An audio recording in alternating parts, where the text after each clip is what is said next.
Hello friends, नमस्कार। Latest stock update में आपका स्वागत है और इस वीडियो में आज हम बात करने वाले हैं वारी रिन्यूएबल टेक्नोलॉजी लिमिटेड की। और इस स्टॉक में अगर आप देखें तो बीते 6 मंथ की बात करें या 1 ईयर की बात करें तो यहाँ पे काफ़ी ज़्यादा स्टॉक में गिरावट देखने को मिल चुका है। वहीं पे अगर हम बात करें इस स्टॉक की जो क्वार्टरली रिजल्ट्स की, तो आपको पता है कि Q3 क्वार्टर का रिजल्ट्स कंपनी ने ऑलरेडी पब्लिश कर रखा है।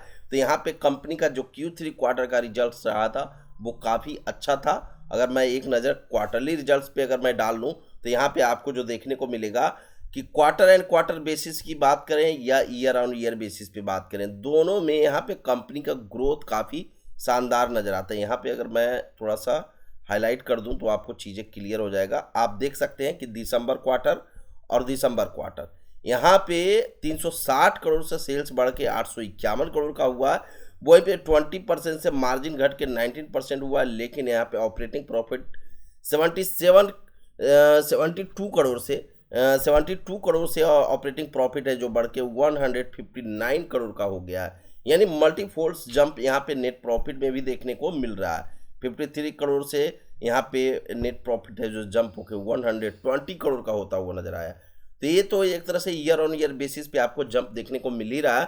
प्लस यहाँ पे अगर आप देखें क्वार्टर एंड क्वार्टर बेसिस पे भी कंपेयर करें तो यहाँ पे रेवेन्यू में ग्रोथ आपको देखने को मिल रहा है, जो आप देख सकते हैं यहाँ पे कि रेवेन्यू में काफ़ी अच्छा ग्रोथ देखने को मिला है।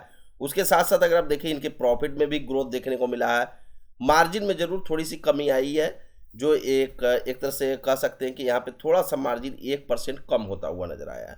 लेकिन बाकी ऑलमोस्ट कह सकते हैं कि इनका Q3 क्वार्टर काफ़ी ज़्यादा स्ट्रॉन्ग था और यहाँ पे इस स्टॉक के ऊपर एक्शन देखने को मिल सकता है अगर हम बात करें आज के डेट में। और यहाँ पे स्टॉक का जो पीई है काफ़ी नीचे आ गया है, 24 की पी पे ट्रेड कर रहा है अभी के टाइम पे। ईपीएस भी 40 रुपया आपको देखने को मिल रहा है, तो अच्छा खासा ईपीएस कंपनी यहाँ पे जनरेट करती हुई नजर आ रही है। बुक वैल्यू की बात करें तो 63.10 रुपीज़ का है फिलहाल।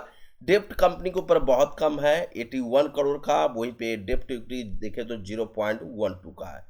लेकिन यहाँ पे क्या रीज़न रहा जो स्टॉक में इतना गिरावट देखने को मिला? तो मेन रीज़न अगर मैं बात करूँ यहाँ पे तो गिरावट की मेन वजह कह सकते हैं कि यहाँ पे जो इनकम टैक्स की जो एक तरह से रेड इस कंपनी के ऊपर थोड़ा सा पड़ा था पिछले कुछ टाइम पहले, उसकी वजह से भी यहाँ पे स्टॉक प्राइस में काफ़ी ज़्यादा गिरावट देखने को मिला। लेकिन अगर आप देखें तो इनकी जो क्वार्टरली रिजल्ट्स आया तो क्वार्टरली रिजल्ट्स के साथ साथ इनके पास एक तरह से ऑर्डर भी आए हैं, जो आप देख सकते हैं कि अवार्डेड ऑर्डर और रिसिप्ट ऑर्डर यहाँ पे आपको देखने को मिल रहा है, जिसमें 102 करोड़ 75 लाख का यहाँ पे आपको देखने को मिल रहा है। मतलब कि एक तरह से 100 करोड़ से ऊपर का इनके पास प्रोजेक्ट रिसीव होता हुआ नजर आया। इसके साथ साथ अगर आप देखें तो कंपनी ने अदर मंजूरी दी है जो अपना एक तरह से प्लांट है उसकी डेवलपमेंट के लिए।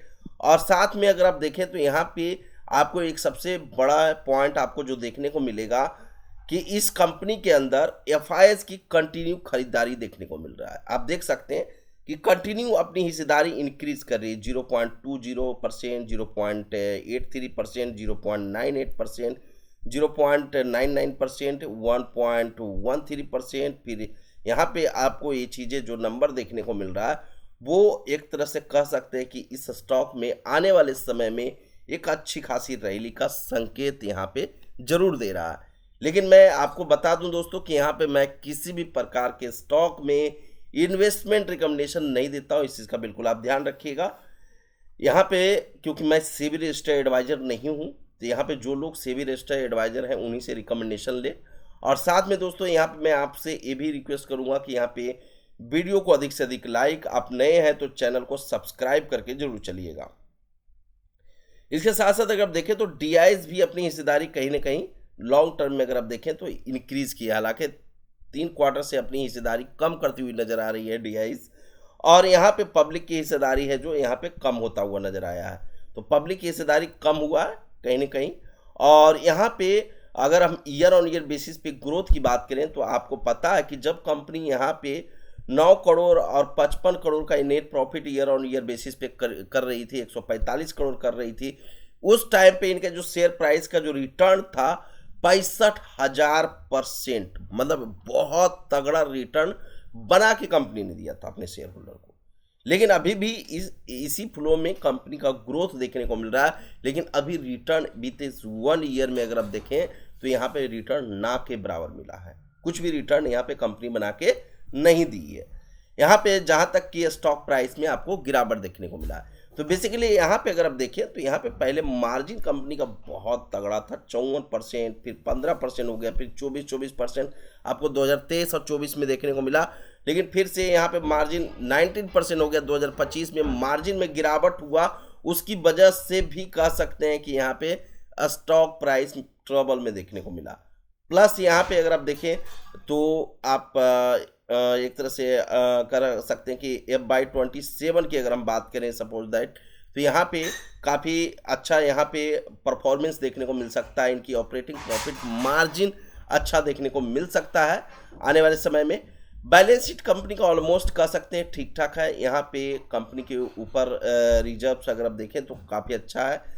637 करोड़ का, 81 करोड़ का इनके पास बोरोइंग है, तो ना के बराबर एक तरह से कह सकते हैं। बोरोइंग ऑलमोस्ट वर्चुअली डेप्ट फ्री कंपनी हम इस कंपनी को कह सकते हैं। CWIP में भी वर्क आपको देखने को मिलता है। इन्वेस्टमेंट भी कंपनी कंटिन्यू करती हुई नजर आ रही है। और साथ में कंपनी का टोटल लाइबिलिटीज, टोटल एसेट्स की बात करें तो ये सारी चीज़ें हैं जो कंपनी कहीं ना कहीं इंक्रीज कर रही है। इसके साथ साथ अगर हम बात करें दोस्तों तो यहाँ पे जो इनके पीयर कंपनियों हैं, तो पीयर कंपनी में अगर आप देखोगे तो यहाँ पे आपको जो देखने को मिलेगा कि ऑलमोस्ट सारे पीयर कंपनी का इसी के इर्द गिर्द आपको पीई देखने को मिल रहा है, जो आप देख सकते हैं कि 24 के पी के आसपास ही है मोस्ट ऑफ द कंपनी का पी। यानी मतलब इससे पी कम होने के चांसेस कम है। अगर इससे पी कम होता है तो यहाँ पे एक हमारे पास अपॉर्चुनिटी कह सकते हैं इस कंपनी के अंदर। तो आपको पता है कि इसका फ्यूचर एक तरह से काफ़ी अच्छा ब्राइट भी है, और एनर्जी एक जगह रिन्यूएबल एनर्जी में काम करती है। आपको पता है कि यहाँ पे वारी एनर्जी है जो one of the largest vertical integrated new energies company है, और यहाँ पे largest solar panel manufacturing company है। तो आपको वारी एनर्जी का बारे में तो पता ही होगा, जो एक तरह से कह सकते हैं उसी की एक सब्साइडरी कंपनी वारी रिन्यूएबल टेक्नोलॉजी लिमिटेड है। तो यहाँ पे अगर वारी एनर्जी ग्रोथ कर रही है तो यहाँ पे वारी रिन्यूएबल टेक्नोलॉजी लिमिटेड भी ग्रो करती हुई नजर आएगी। तो यहाँ पे ये चीज़ आप समझ लिए होंगे। प्रमोटर अच्छी खासी होल्डिंग रखे हुए हैं इस कंपनी में। अभी भी प्रमोटर अपनी हिस्सेदारी 74.4% की हिस्सेदारी अभी भी बरकरार रखे हुए हैं।